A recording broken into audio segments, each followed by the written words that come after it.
Okay, got it. I'll do a formal introduction and then I'll start asking questions like we talked about. I want to say hello to everyone that is watching this recording of the Art is Alive Film Festival Awards ceremony for 2021, which is now obviously 2022. So I want to say thanks so much to all the involved parties that are here, all of the nominees that are not here, all of the winners in advance, because I know who you are. I wanted to start off this evening because I am so blessed to have so many very different professionals in this room. I wanted to pick their brain a little bit about the industry. So as we know, actors are my favorite people. So let's start with acting a little bit. For those of you in the room that are actors, I want you to bestow to our audience absolutely one tip that they should remember the next time someone tells them they're too old, they're not qualified, they're overqualified, or they can't do it. I'll go. I'll go first. Tell them to go fuck. Sorry, Dixon, go ahead. Yeah. I was going to just say, tell them to go fuck themselves. Yeah. Yes, profanity is allowed on this show. Yeah. And it's a wrap on the acting part. We'll move on. Yeah. Now we're on to the next thing. You know, that's a ridiculous thing to say. So, you know, it just for anybody too young, too old, you know, too black, too white. Like, too what? Very good point. Absolutely. And I like that answer. Very good. Mike? No. I would just say there's so many opportunities out there for all walks of life and everybody that you can hear 1,000 no's. Just get used to hearing no. It doesn't somebody's opinion. When you're right for something, someone's going to say yes. If you're talented and work hard at your craft, you'll get a call back. Somebody will notice your work. Somebody will want to work with you. If you're a good person and you got a good reputation of, you know, taking care of yourself on set, showing up on time and being professional, you'll get hired. Good point. It's true. That's a good point. I would say, I'm sorry, go ahead, Maria. Go ahead, Maria. Oh, okay. I just wanted to say, just stay positive because like Mike said, there's always a lot of no's, but there'll be more yeses if you just keep with it, stick with it, and stay motivated and positive. That's all. That's what it's about. And showing up on time and, you know, answering your emails. I would just say, you have to be really comfortable in your own skin.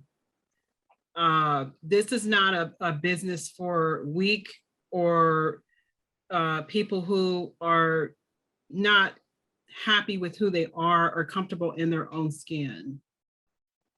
That's where you run into problems, is if you're not confident in who you are.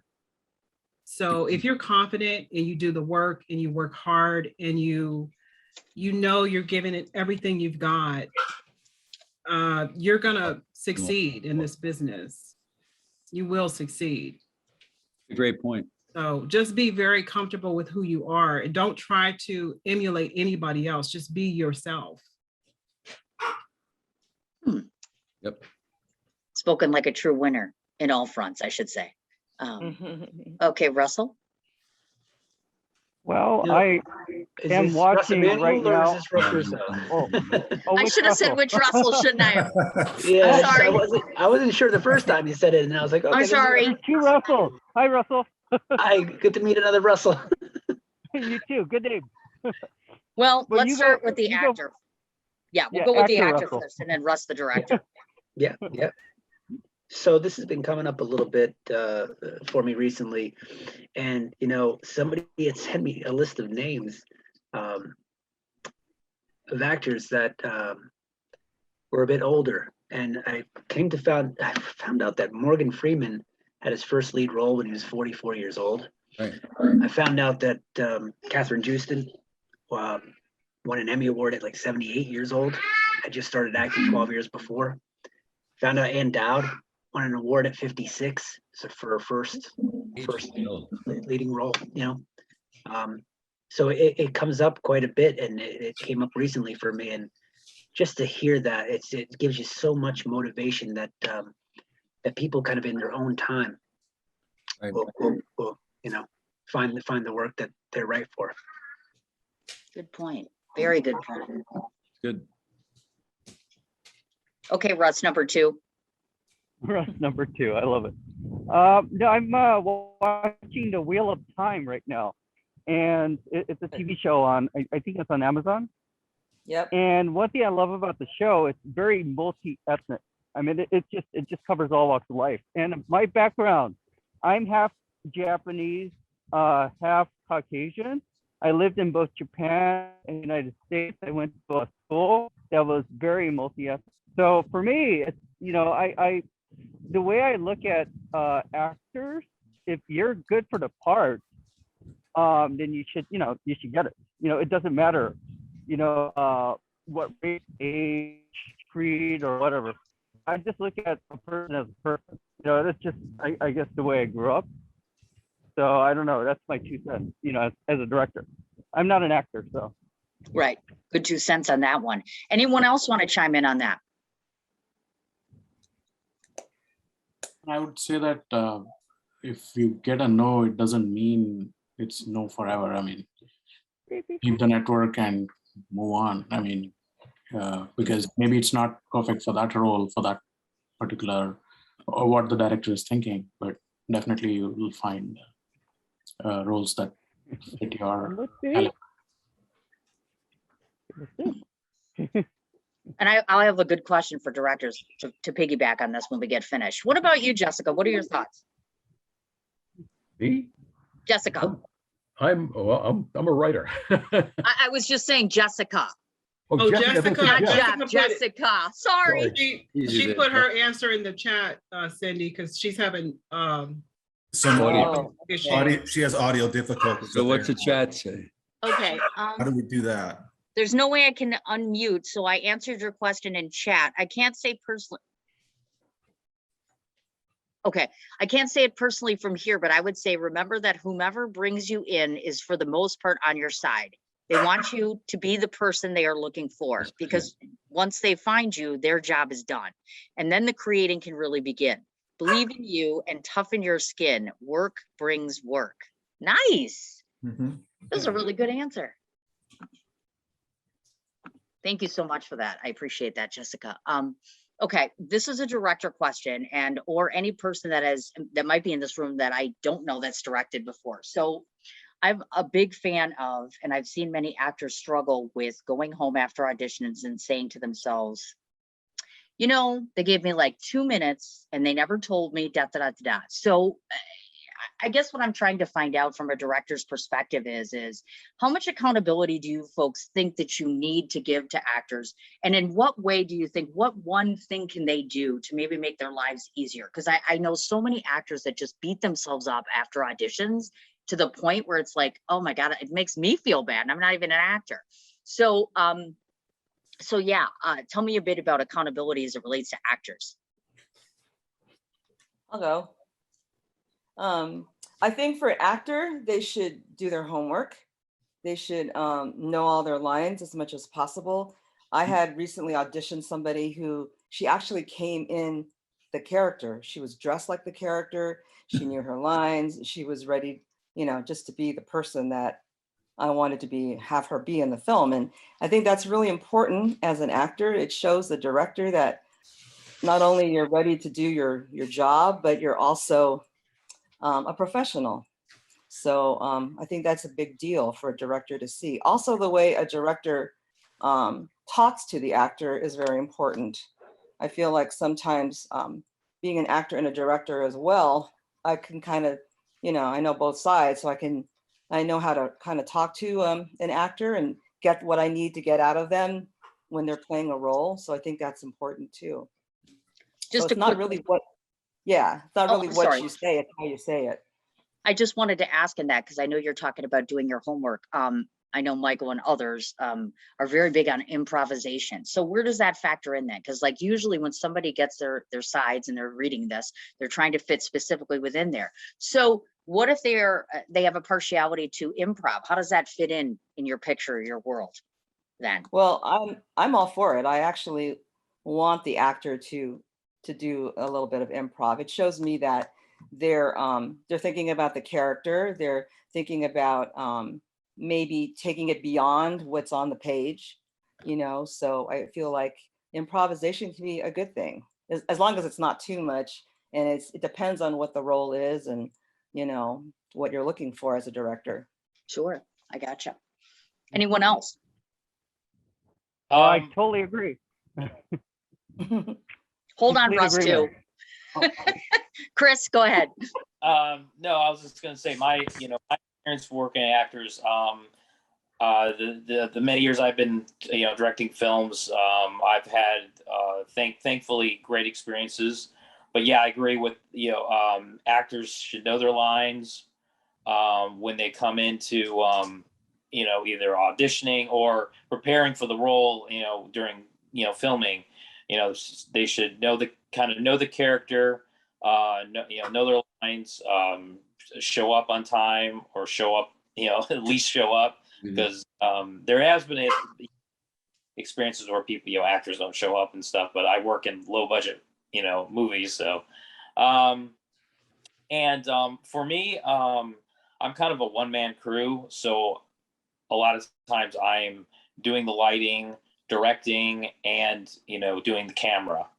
And a lot of times I wish I had like more people where I can focus more on the actors and sit with them and say, okay, this is what I want from you. This is what the character is, and luckily I'm able to do that, even though I'm have so many hats around setting up things. But it would be great just to focus on one thing in the future, hopefully. But yeah, I've always had great experiences, and I do love if they improv or if they have ideas, as long as it goes with the character that I have envisioned. I'm all for that. And just out of curiosity, will you cast people that aren't scary? I kid you not, his actors are some of the best people in the world, like personally, but like if you watch them, oh, holy hell no. Oh no, no. So I'm just curious. No, but that is an honest question on the other side of the fence. Are you just more familiar with meaning using the same actors or kind of using the same type of actor? Because it does seem to be your norm. Yeah, I kind of, I like to use the same actors because I know what their skills are, and also I know their dependability and their range, and I've kind of roll like as I'm starting to write a new movie, I write for them. So like if I have characters like, oh, okay, Bob Glazer would be perfect for this role, and so that way I know like, okay, this is who I'm going to cast immediately. I mean, there are like, I do like to find new talent and bring them in, but a lot of times I do like working with people I have because they kind of know what they're getting into, and I know, like I said, the range and what they are capable of doing and their acting ability. Gotcha. Anybody else? Oh, Russ, number 2. That's right. Sorry. Well, just what everybody else said. I mean, yeah, I'm in complete agreement. I just think improvising brings out the most natural performance. And one thing that I'm very conscious about, you have the script, and I consider that the spine. And each person will take the dialogue in that script and make it their own. And for instance, I mean, I'm wearing a mask right now since I'm outside, but I have trouble saying TH, like three, anything with a TH sound. And when I see something like that on a script, I'm thinking as if I'm an actor, I would start to try to make sure I say the TH sound correctly, and I'd focus on that. And it, for me, would take me out of the performance because I'm focusing on saying TH, 3. And so if there's anything like that, I call it a tongue twister with my actors, I let them, pick something else that's more natural for them. We all have like nuances, inflections, like, doing this or something, mannerisms. And I let my actors incorporate that into their character. I did that with Michael, I don't know if it's called the take. Yes. But we tried many things, and that's just the way I am as a director. And sometimes it works, sometimes it doesn't. Sure. And but you just give it, like a myriad of possibilities. And then when you get to the cutting room floor, the editing room, then you could pick what's the most natural. The editor can. At least you get that option. So I think that's my another 2 cents, if you will. I gotcha. Okay, another good question for everybody in the room, which is obviously 21 and 22 have brought some very serious challenges to the film and theater world, obviously. So whether you're a director or whether you're an actor in this particular room, what I'd like to know is are any of you frustrated, or what new things are you trying to make yourself stand out, whether it's from a film perspective, whether it's from an acting perspective? Because let's get real. I'm the first one to say to organizers, this is not a proper award ceremony. It's what we have right now due to the circumstances. And of course, if I had my way, it would be live, but it's the way it is right now. So how are you all planning to up your game? And moreover, how can people like myself, even if I don't continue, how do we up the game for you, even if we can't be live?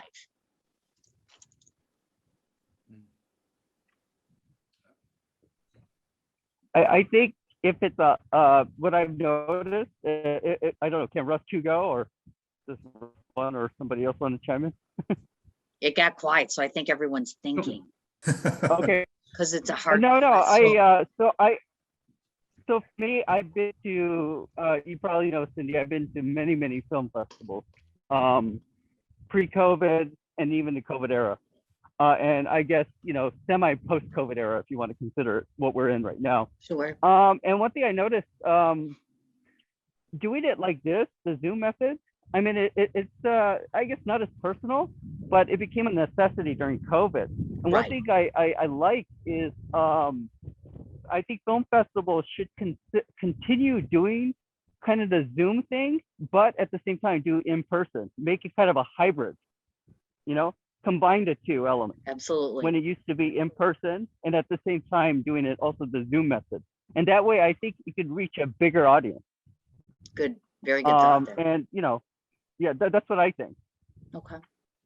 Somebody else? Well, I was going to say that as an actor, you feel very frustrated because you have really no control over anything. That you say, how do you up your game? You I guess there are things you can do in terms of learning how to produce a videotape for an audition, but which I've done, but it's really a very frustrating experience, that there's not much that I've figured out how to do other than, try to play with the technology a little bit. Right. But I don't know, maybe that's some of the reasons why it's quiet, because it's, as a director and casting and everything else, I'm working on a film that we're trying to make over in Lithuania, and we do a lot of Zoom casting anyway, right? A lot of, but you can't really cast without meeting the director and the actor have to meet. They have to meet. So I don't know. I'd like to hear from a director about that. But as an actor, it's like, we're helpless. Well, one thing about Zoom auditioning, I noticed, it does save money on the budget. That's one good thing that I meant when we filmed. So Staycation, I filmed with, I have named actors in there too, like Olivia Dabo. And we did it with the SAG ultra low budget. And I tell you, anybody who filmed with SAG during COVID, it's ridiculous. It ate up the budget. Sure. It was 1/6 of our budget. It was utterly ridiculous. And anywhere we could save money, unfortunately, we had to. And one way we had to do Zoom auditioning because they wouldn't allow in person. SAG just wouldn't allow it. And I don't know if that's the case now, but that was the case in November 2020 when we filmed. This is before the vaccine.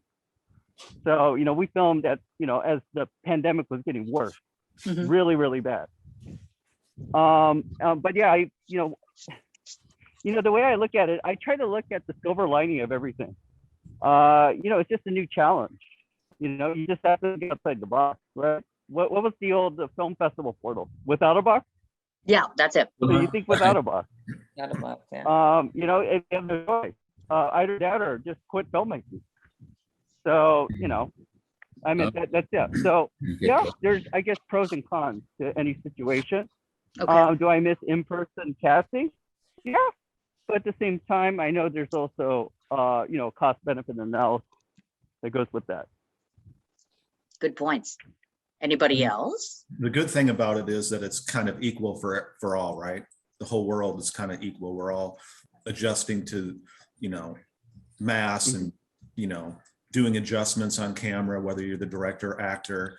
I will say, as far as like what's kind of cool about film festivals and things that are on Zoom is that we're like a tight little group already here, just right off the bat. Sure. Not that we're forced to interact with each other, but I can focus on, everybody here and listen to what they're saying versus a live event. I might sometimes they're cliquey, the people that have won 3 actor awards, they all group in a corner, things like that. So it's Right. That's you're true. not just one-on-one. We're actually it's like a meeting almost. It's a very interesting, informative thing. So, and then you just have to, remember when headshots changed from black and white to color? Oh, Everyone yes. said, oh, well, we just all went with it. So until this all switches back to in-person things, we just have to, it's part of adjusting as any crew member, actor, director, whatever you do, you have to be able to adjust. Oh, we can't do that now? Okay, then I'll self-tape. Okay, that's just part of the process of, and every business is going through it. So just wanted to say that. Do you think it's fair to throw this out there? Because we have these discussions quite a bit. Do you feel that within your industry, are all of you pacified or satisfied? Because I know that Hollywood seems to chime in regularly in speaking about how satisfactory it is to stream projects. I myself, as a founder and as a person, have always advocated for in-person for obvious reasons, because Gone with the Wind doesn't belong on a TV. Alternatively, obviously, when you have a production, especially like in Lynn's case and some of you others, when it's a feature film and something that's crisp and clear, it belongs on a big screen. But that's just my 2 cents. So I'm just curious how you folks are adapting to that. Like, so when you film something and there are, 90% are now saying, oh, we'll just stream it, we won't do a theater run, or we won't do this or this. Are you guys still okay with that and still wanting to participate? I would say, I would love to see my film on a big screen, which I have not yet. It is the type of film that should be on the big screen. That was the intention when I shot it back pre-pandemic. The whole intention was to see this on the big screen, and we have yet to see it on the big screen. So it is very, very disappointing. Sure. This was a really big ensemble cast, big special effects, big sound. A lot was put into this film, and we have yet to really see it in its full, fruition. We haven't seen it yet. There's just no opportunity to do that yet.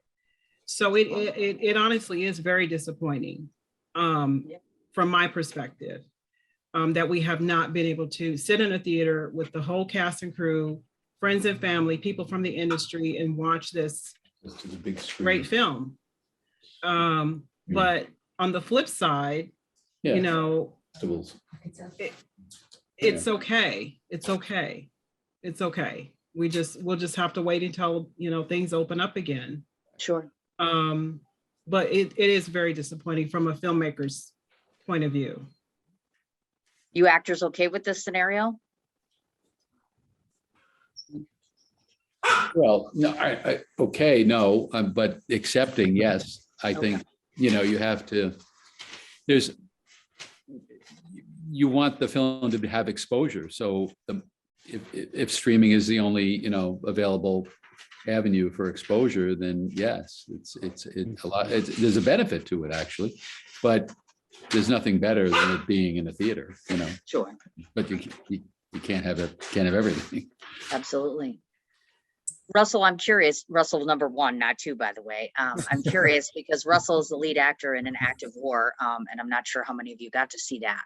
But a picture like that, without a doubt, and especially because it's black and white, again, I go back to the whole theory of it belongs on the big screen, and again, it can't happen everywhere. But moving forward in the future, when you look at projects, Russell, are you saying to yourself, because I could see you continuously doing feature films, and again, where do you stand on this whole streaming versus live, et cetera, and how excited are you about doing projects now that this is kind of a new reality? I had a film that I shot again. It really, what Lynn was saying, it's important that we get to view things on the big screen, and that's the way they're meant to be viewed. I would say that there was a film I did right before the pandemic that it made its rounds throughout the film festivals during the pandemic. For the last couple of years, it racked up all kinds of awards, and the lead actress that was with me in the film, she went to all the, and I didn't go to any of them. So it's definitely it definitely affects things. I got 2 daughters now. I proceeded with caution, and she attended all of the and I do wish that I got a chance to attend. So Sure. yeah, I hope in the future that we can do it that way. Sure. That's what I got to say about that. Good deal. Well, I'd like to ask 2 more questions before we wrap this up. To directors and filmmakers, or wannabe, if an actor is in here wanting to make a film, a very important question here. When it comes to your cast and crew, what do you want them to know? Maybe if you have one collective, I don't want to say pet peeve, but something when you're producing films that you're noticing that actors are doing over and over and over again. Maybe something that you can recommend that they work on, or maybe something that they come to set completely prepared with. Outside of the lines, those are obvious because we all know you have to prep. But what's something that would really save you maybe time or money, or just something you really want them to be cognizant of? The And timing. Pat, I How was just long- gonna, I'm sorry, dear. Oh, sorry. That's okay. No, how long things take. I mean, when we were shooting in Nifferes, when I was acting directed a lot of, as you know, Yeah. People just out of the blue would, and that's like we were talking, I forgot who was talking earlier about, I think it was Chris, using the same actors over and over again. So they become really familiar, they're friends, but they're talented. They'll come up and say, well, did you forget about me? We haven't done my scene yet, right? People just, they aren't always so professional to, not bother the process of, like, we're in the middle of a scene right now and I'm taking 5 minutes out of a day that costs $1,000 to answer you. No, we haven't got to you yet. Things like that. Like, I think an actor, if you get a job, just plan your day. It's going to be 12, 16-hour day. You're there, just show up early. If you have one line, you might not be on the set tomorrow or for another 6 months or ever. Enjoy the process, but know the process. Just, I guess, what do they call it? Stay in your lane. Yeah. So that, I think actors, because I'm one too, be involved, but, just be a little more professional. And yes, we'll get to you. We didn't forget about you, things like that. So that's Nicely put. Very nicely put. Pat, I would love to get your thoughts on this. Where's Pat? always muted. Pat, your Oh. mic is muted. Stay off your phone. Stay off your phone. I like that answer a lot. Yeah. 24/7. Everybody's like this. On set, actors, lighting, everybody on their phone. It just makes it, Right. you're Sure. always the bad guys telling people to get off your phone. Right. That cost me, I think we just wrapped up some, maybe 20, 30 times I had to tell people to get off their phones. Oh my God. I mean, I work with, a lot of younger people. So they're 20, they're Snapchatting, doing whatever on their phones while we're shooting. And it's, It's no good. no Yeah. good. And it's specifically actors too, most of the time. Oh boy. Oh boy. Yeah. Point made. Thank you. My goodness. And he's right. He's absolutely right. I see people doing that all the time, and it drives me absolutely crazy. And I know I've been guilty of it before, but it costs you money and it costs you time. And my gosh, goodness. Thank you for that, sir. Anybody else? Yeah. Yeah, I totally agree with, both of them. Like, yeah, I had people on set that they forget to put their phone on like airplane mode, and you're doing a scene and all of a sudden you hear a phone ring. Oh, So you're like, oh man.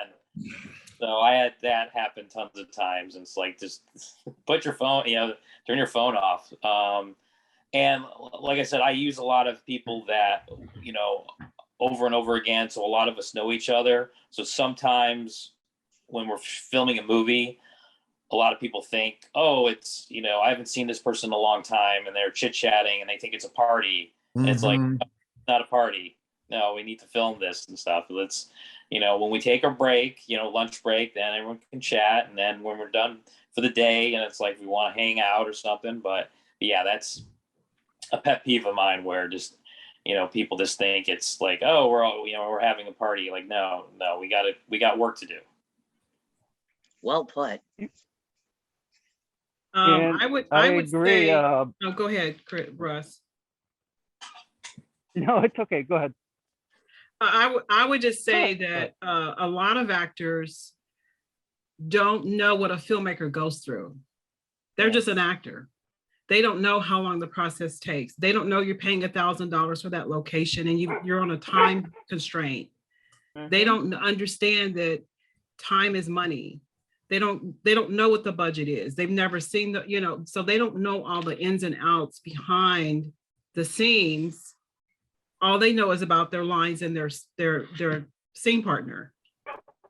They don't know how long it takes to set up a shot. So it's just, it's a lack of knowledge, of what a filmmaker goes through. And I think if they knew a little bit more about the process behind the scenes, they'd be a lot more, with it in that respect. Well stated. And I couldn't agree more with some of that actually. And I do think some of the best actors are those that show up on set that respect every role that's on the set. I've met some actors that make it their business to learn what a writer does, what, the costume designer does, the whole 9 yards, and they're well equipped and understand everything. And that's really, really very invaluable.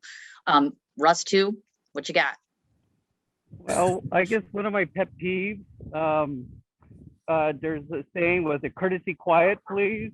Which is when you're doing a rehearsal with your actor, like an on-camera rehearsal, and people are talking, the crew's talking, the other people are talking, and it annoys the hell out of me.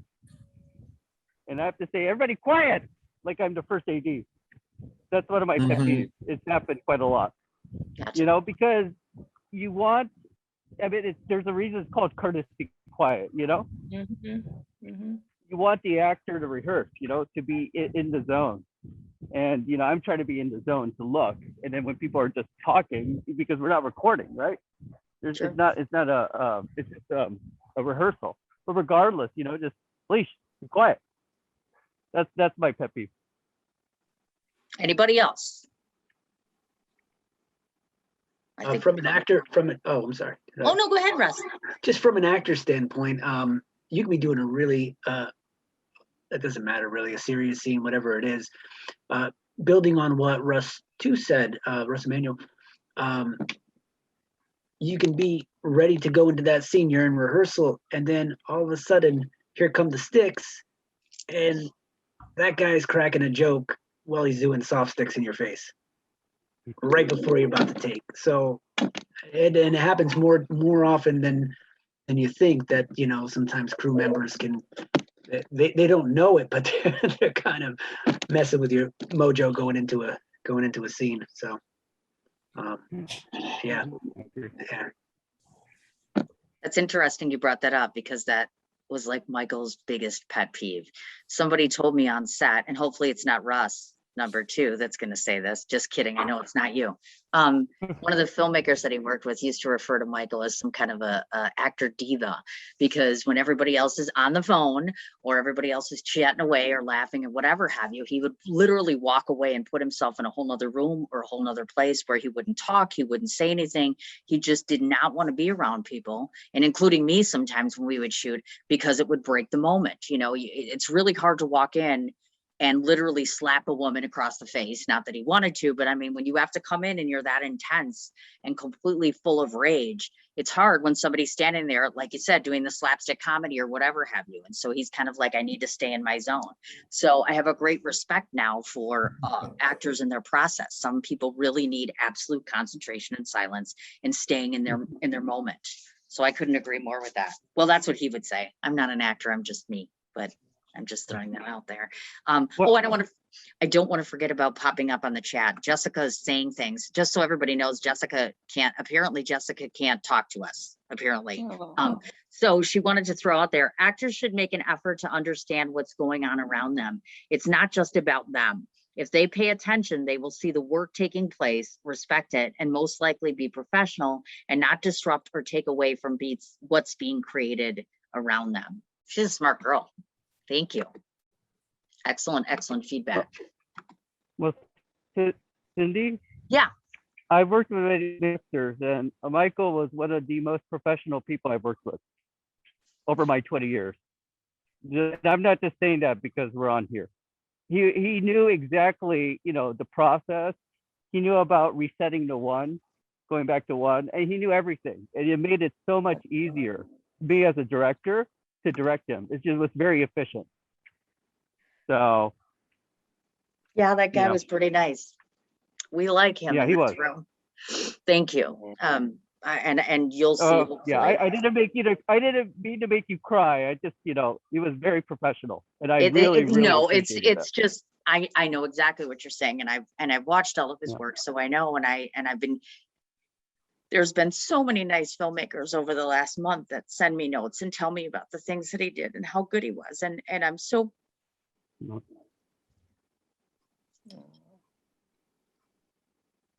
No, I'm sorry. It's all right.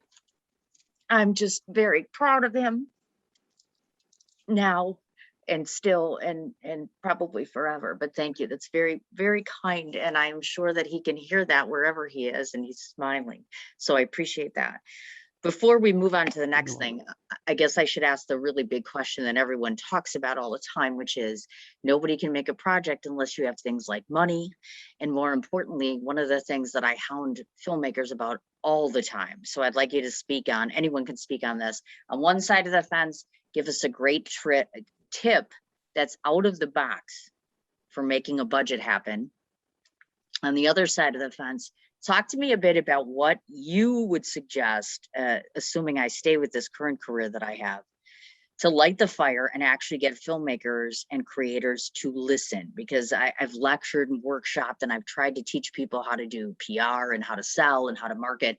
And even with my partner, I'm here to tell you one of the hugest issues he took every time we would go out and someone would ask us, where do I see your work? He said, don't tell people I'm an actor anymore. You know why? Because half my films aren't out there. You know why? Because they just kind of died or they just kind of sat there. So talk to me a bit about the money side of things. And on the other side of the fence, how do you get creators to really get how hugely essential it is to understand how to sell a product?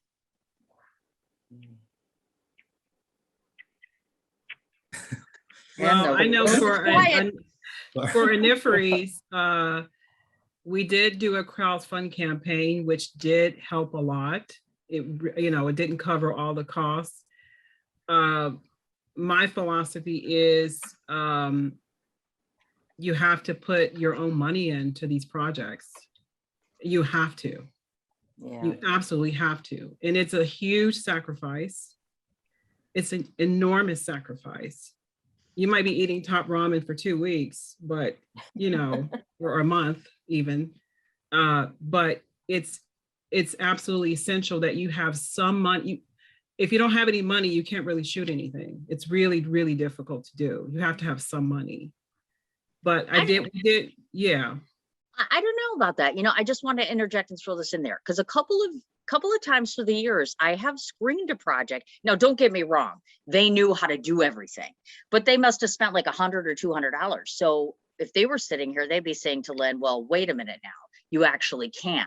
So are you saying that it's just easier? Because obviously, of course, the more you make, the easier it is, which we get. But there are people out there that are pulling it off with their iPhones and knowing their friends, et cetera. You know what I'm saying? Yeah, that's true. I worry about the quality of that film when Sure. you're doing it that way. And I'm not talking down about anybody that shoots with an iPhone, but if you want it done correctly, you have to have some money, even with an iPhone. You need to pay the right actors. You need to pay the right crew. You need to feed these people. You know, there's just certain things that you cannot do without, in my opinion. Well, Lynn and I are ahead, lucky Mike. because she knows when we work together, I don't really take a salary or anything, and I do the acting, producing, I edit the films and some other stuff. So if you can put your money into a good camera and good sound. If you start there, you're good to go. If you got a good script, use friends that can act, call your friends and use their locations for free. Oh yeah, you can shoot at my house. Okay, I'm going to take you up on that. Okay, what else? You're right, Cindy. You can absolutely do even feature films for as low as you can, but there's certain aspects of that you should keep A-list. And I don't mean acting wise. I mean, a good red camera, a good black magic camera, and a good sound person can save you so many headaches right off the bat. Then you can hire your friends that are in the Screen Actors Guild for free. You can get your locations for free. You find someone like me that will edit your project for free in post-production, or take a real lowly, I do it for Lynn because we're, when you're tight like that, you don't ask for money. But yeah, you can absolutely do that, but you can't skimp on 100% of that. And then the other side of that is, and I'll stop, you could have somebody put in $100,000 for your film, but they're going to want to control every aspect of that, and they don't know anything about filmmaking. So now you have these tentacles in there trying to control your project, or they'll just take it out. They're control freaks, and they, tax write-offs or whatever they're doing. So that's my point of view on that. That brings up a point. Does anybody see The Matrix Revolution No, by Lana Wachowski? No, what I heard is, even if she didn't want to do the film, direct the film, Warner Brothers was going to make the film anyway. And you were saying about, how somebody controls. I think at any level of filmmaking, it's like a, cost benefit analysis, Of course, I'm definitely not on the level of Lana Wachowski, but they would have made The Matrix Revolutions without her. It would have happened anyway. So she just bit the ball and then directed it, So whether you're of that level with Warner Brothers, or you're, I did a film with concept piece Routine, which is the prequel to Staycation, which is the feature, and it got me funding for that. But then we did that for $250, but still, it's like a cost benefit analysis, whatever level, very low end or Warner Brothers level. Okay. Anybody else?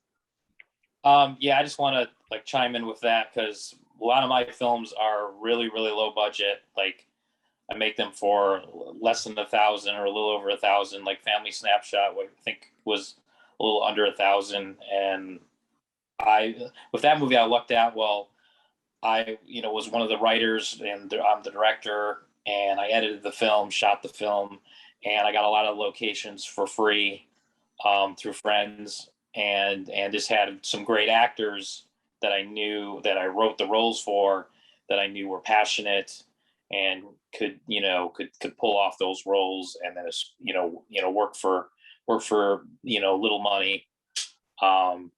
But I mean, you can do a movie on a really, really low budget if you have the talent, and if you have the skills, and try to get his best production out of using just a regular HD camera, and give it with Family Snapshot. Like, I love the black and white I did to it, and I think that gave it a more film look, and just more cinematic.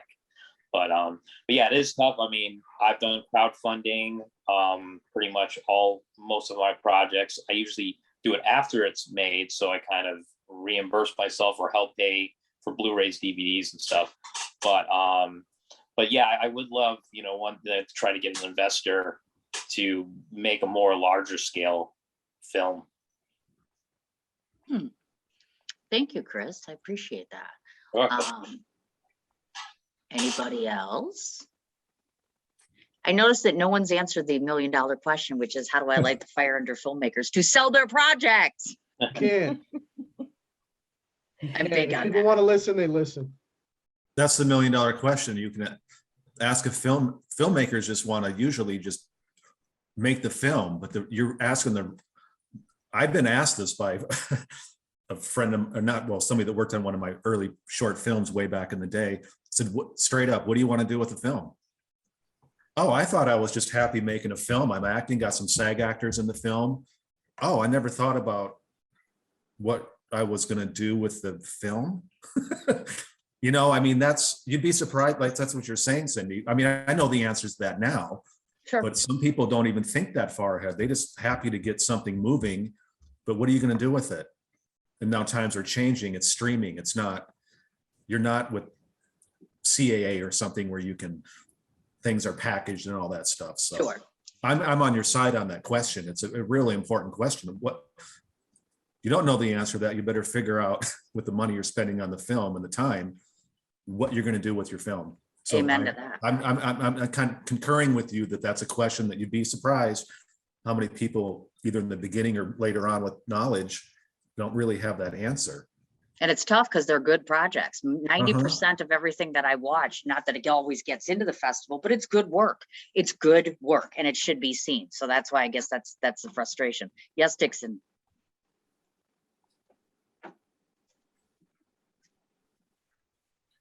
Dixon, you're on mute. I was just gonna say, can anyone else hear him? Because I don't think I can. His mic is crossed out. Yeah, Okay. sorry, I have a dog, there's a dog here. Yes.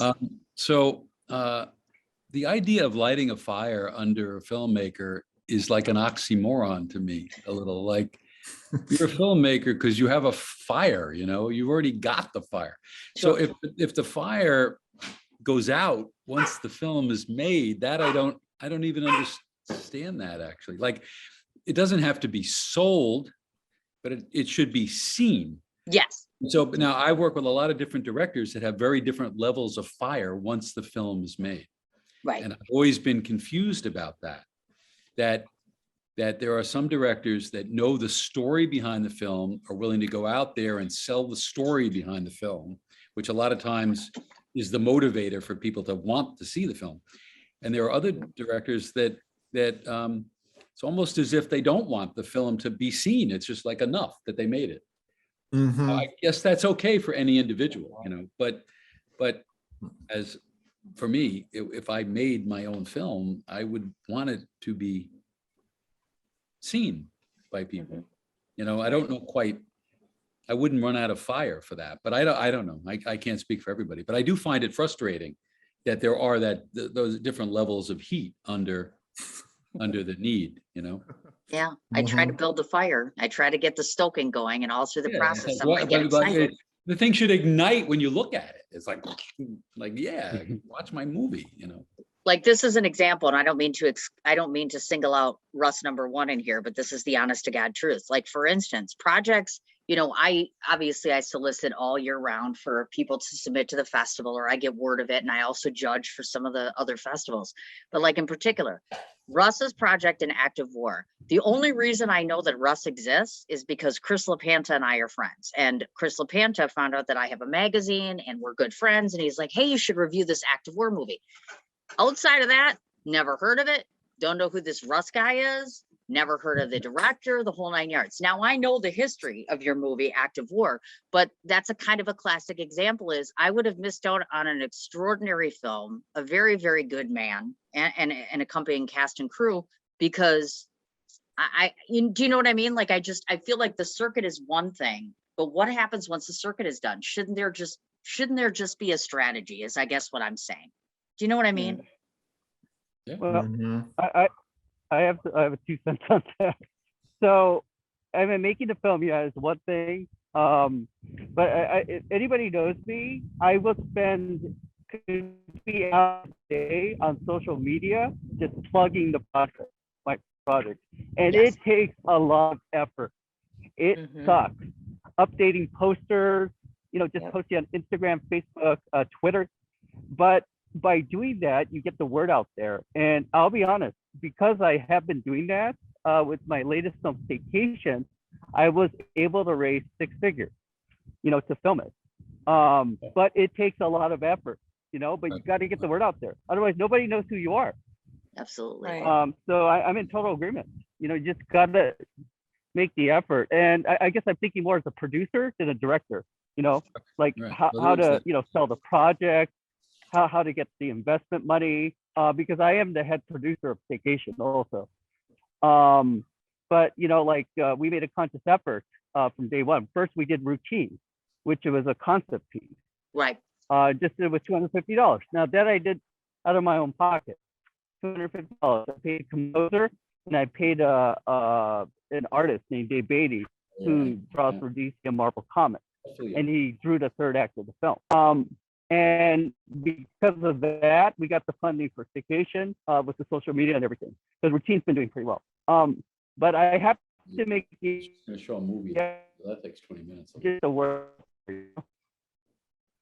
I'm sorry. No, that's, Oh, did I, did somebody say something? Yes, I No. did. Jake, that's why I had it on mute. I was yelling. oh, okay. Okay. Oh, So as you can see, Russ well, has yeah, some extensive experience here. no, it's just we like I invested in a camera package with the express knowledge that we'd be making film. So a 6K resolution camera. I was thinking ahead, you know, what are distributors going to want? They're probably going to want it in at least 4K, is my guess, you know, because that's just how it's the industry's going. Because consumers are buying televisions now that are at least 4K, Ultra HD, right? Go to 6K, go to 8K, get even worse. That's my guess. And before we know it, we're, you know, on the holodeck in Star Trek. That's probably where we're going to end up. So, and then I think, you know, who do we cast in this? So we cast name actors. We have to, because distributors asked for that. And we cast Olivia Dabo. And I happen to know Olivia. And that's why I was able to work out a deal with her. But it's, so Staycation's my 6th feature film I directed. And it always comes up, distributors ask, who's in it? So I'm just trying to think ahead of the game, you know, cast a name actor. And then one genre that always seems to do well, and my previous film, Occupants, was the case with that one. It's a horror film. It could be made for under 90 minutes, and it will still sell. It was 81 minutes.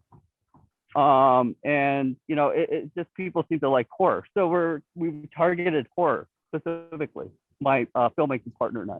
We cast name actors, and it's about a pandemic. So we're tying in kind of the COVID situation into it, but it's not about COVID. It's something else. But we want people to think it's about COVID, so people can relate to it. Whether you agree with it or not agree with it, it doesn't matter. It's about the fact that how many people in the world know about COVID or pandemic now, so people can relate to it. So we're I call that like the trifecta. You know, name actors, horror, and pandemic, and that's that based with the success of Routine.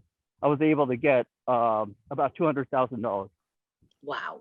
From private capital and Indiegogo. Gotcha. I definitely think, as a businessman, I have to think, how do I make money for my investors? How do I recoup the cost? You know? So, Sure. Yeah. Thank you. Very, very well thought out there. Before I forget to ask, of course, relative to Into the Valley and Test, of course, you folks, tell me a bit about what you did with your film, and forgive me because I knew at the time, but tell me what the end result was once you finished, and how long did you do the circuit? How successful were you? I'm curious. Was this for films in this festival or just in? Yeah, that's filmmakers in Pat's film, general? and then Test, of course. And please tell me how to pronounce your first name. Umshat. Sorry, Uma Shankar. Yeah, thank you. You can just leave it at Uma, that's fine. That's fine. I was just asking you and Pat, of course, in terms of we're talking about, now that you finished Test, tell me a bit about, did you do the circuit? How successful? Where is it headed? And any advice in terms of what worked for you, whether it's sales, marketing, the whole bit, and getting it out there? So, I mean, from a sales and marketing standpoint, I'm pretty novice. So I started the film, telling my wife that I'll make it in 3 weeks, and I shot over a year. So I've been just tricking people to make the film happen. So my previous film made it to Cannes, and I thought this one will do well in festival circuit. But either the messaging or how it kind of shaped up, there have been festivals that have accepted the film, but it has not been as overwhelming as my short films. So I'm still learning at this point on how to kind of rework and try to position to sell the film. So right now I'm there. Nothing wrong with learning. We're all kind of learning. I think everyone in this room is learning, i.e. this evening. And Pat, as far as you, you are wildly successful in lots of ways, but please let everybody know how well Into the Valley did from the time you finished it. And of course, how successful were you in terms of getting it out there and out to eyes and audiences? Eyes and audience is still being worked out in court. That's right. Oh, that's right. So not yet, but we have a pretty decent offer from IFC. So we just got to get out of court once the courts open up. I gotcha. So it's been pushed back a year and a half now. So if it gets any longer, we're just going to put it on YouTube and call it a day. Oh gosh, that's got to be so disappointing. You know, gosh. Yeah, YouTube but and Vimeo, yeah. we've won about 17 awards so far How cool is that? in about That's- a year and some change. And it's surprising because the movie's very dark and it's not really a subject matter that we expected to win. Yeah. Is It it is. a feature or a short? It's a feature. Feature, okay, different story. Yeah, I got you. All right. Yeah. Thank And you guys should see it. I mean, and I'm not just saying that because I have watched it more than once and my judges have watched it and it is extremely dark. In fact, it'd be perfect for me to watch right now. It gives me an excuse to cry. I mean, I don't need one, but I'm like, it's all encompassing. It's really hard to feel good watching this because it's a lot of up, down, throughout the course of it, but I won't give too much away. I want to read Jessica's comments before we move on here because I know she's been trying to contribute. Let me just see here.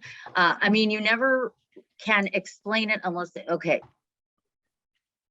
Oh, acting, okay. Acting or whatever position is truly only a very, very, very small portion of a huge whole. She also mentions she's sending a video that addresses that. Know what to use your budget on and what can be spared for the sake of the process and the creation. You have to have a budget to make the film and then a budget for after. That brings up a very good point because not many people, rarely do I hear anyone talk about the after.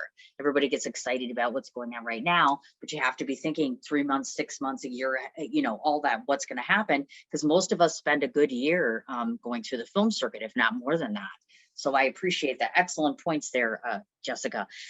So before we move on to showing you, I guess it would be time to show Michael's film. But before I do that real quickly, I apologize in advance because I always start off doing this and I didn't. So we'll start with Russ, number 2, and go across. Just briefly tell everybody who you are and what you do and the name of your film and the festival is, please.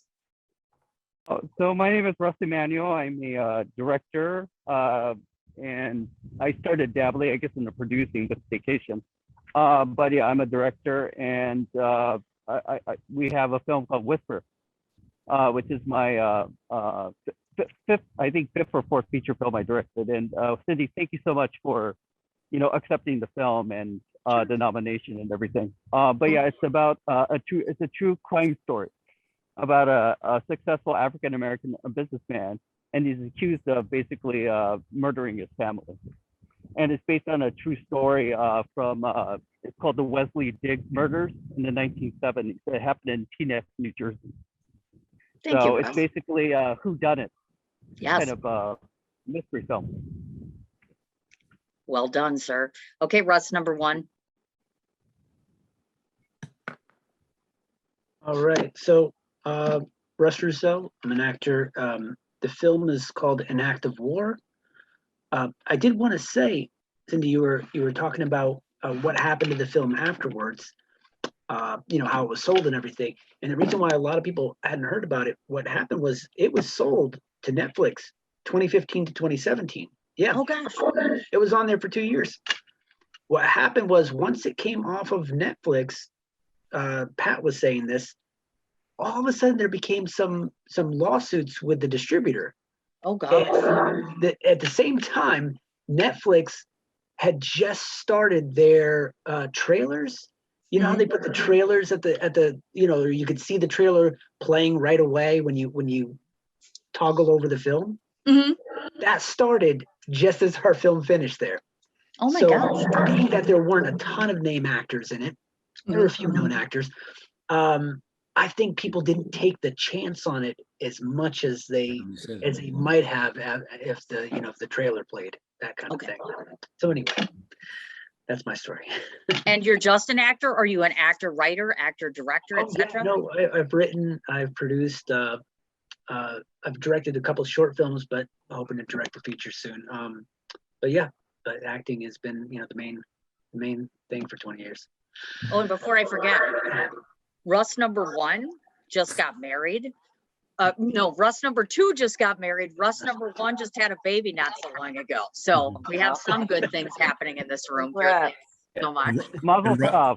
And Russ Mazel number tov. one, Russ number 1 has burned about 8,000 more calories than the rest of us. Oh my God. That's number 2. Number 2. Sorry, You're- just FYI, I used to be 70 pounds heavier because of COVID, and I'm known for multitasking. Oh my So gosh.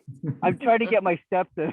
So I apologize. I had to That's say okay. that, sorry. It's all good. We're all good. Absolutely. Okay. But yeah, I'm going to read. yep. I'm going to read Jessica because sadly we can't. Hello, I'm Jessica. I'm sorry if I say this wrong. Rian, it's R-I-A-N if anybody wants to look her up. I was fortunate enough to be able to assist in multiple parts of Inefri. Please say your movie name right. Ineferes. Thank you. Including acting, art development, and photography. I apologize for my lack of vocal response. I'm at the airport, but thank you, Cindy, and everyone here. Oh, she's just lovely, isn't she? So that's a little bit about Jessica. Okay, Wow. Dickson. Dixon, hi. I'm an actor, writer, producer. I'm an actor, writer, producer. In this festival, I appear as Joe in 7,045 Steps by Shaku Wang, who I don't see on here right now, but so that's been doing it about 11 years. I went back to it after my kids got a little bit older, and I had done it earlier in my life, came back, and I have a variety of work out there now in different places. So, you could sort of look me up, but I'm out there and working on a few projects. I was in I was lucky enough a couple of years ago. I think wasn't last year or the year before? It was last year through another thank day in God. Manhattan.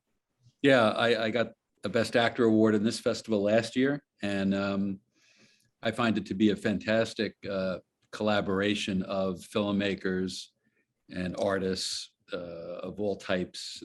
I think it's very personal, and I guess because last year it was also virtual, I remember, because of location. And it is like it's like a barroom chat almost of a group of people who really like each other. So I like it a lot. Aw, thank you so much. And fun fact about Dickson, or two, I should say, he is a father. He's a grandfather. He is, look up Another Day in Manhattan, because the first time that I watched it, honestly, I don't think I ever told Dickson this, but I was a little afraid of him. He's a little intimidating because he's not the happiest person in the film, and you have to watch the film to be able to appreciate it. But what I have learned, and what's so cool is that I've been able to work with his director, even outside of Dickson, Sandeep Kumar. So we've had an opportunity to speak to each other, to collaborate with one another in terms of making plans to do something with Another Day in Manhattan. But most importantly, don't let Dickson fool you. The greatest gift I could have gotten from that festival in part was him. I just absolutely adore him. More than I can say. So there, before I keep crying or continue. Moving on. Okay, next. Thank you very much, Cindy. Oh, you're quite welcome. Okay, so we can either start, you know what, let's start by Maria. All right, Maria, you introduce yourself next.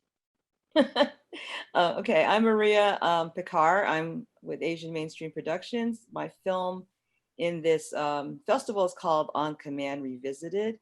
And it's a sequel to a film I did earlier a couple of years ago that was about a woman who is a dog trainer, but doesn't separate her dog training life from her personal life. So she calls her boyfriend or whoever with a clicker or with a bell, and they answer and they come.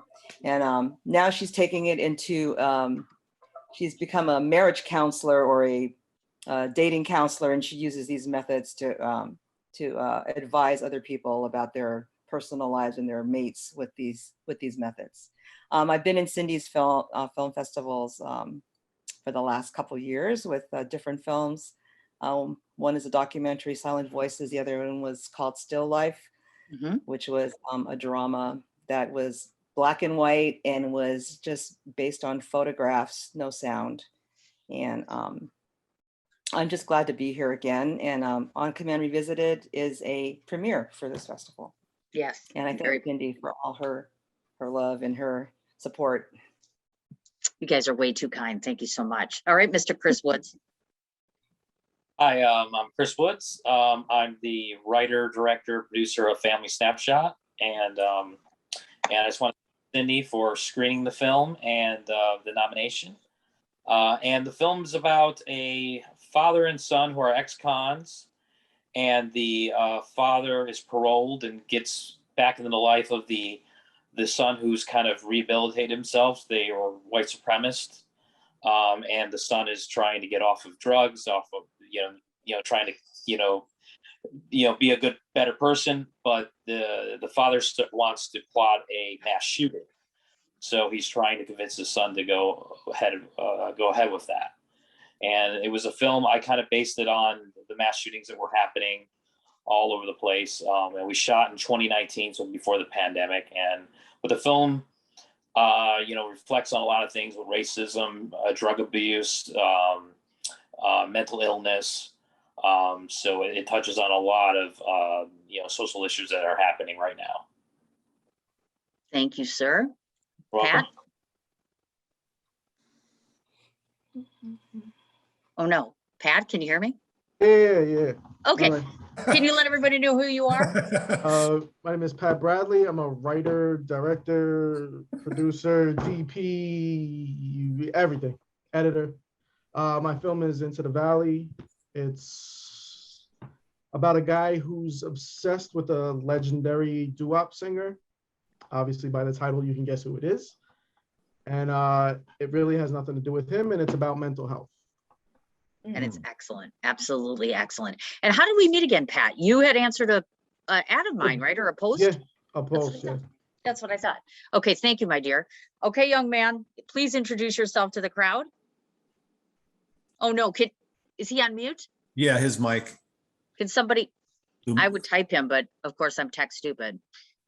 Sorry. There we go. Can you give us an introduction of yourself, dear? Tell everybody who you are and what you do and what your film is in the film festival. Yeah, my name is Umar Shankar, go by short name Uma. Test is basically the first feature film I've made. Was shot in South Carolina. Thank you, Cindy, for screening it in the festival. Sure. So Test is basically the journey of a parent who learns through his grief the true meaning of love. And it kind of travels through the world of human trafficking and crime that the parent is not familiar with.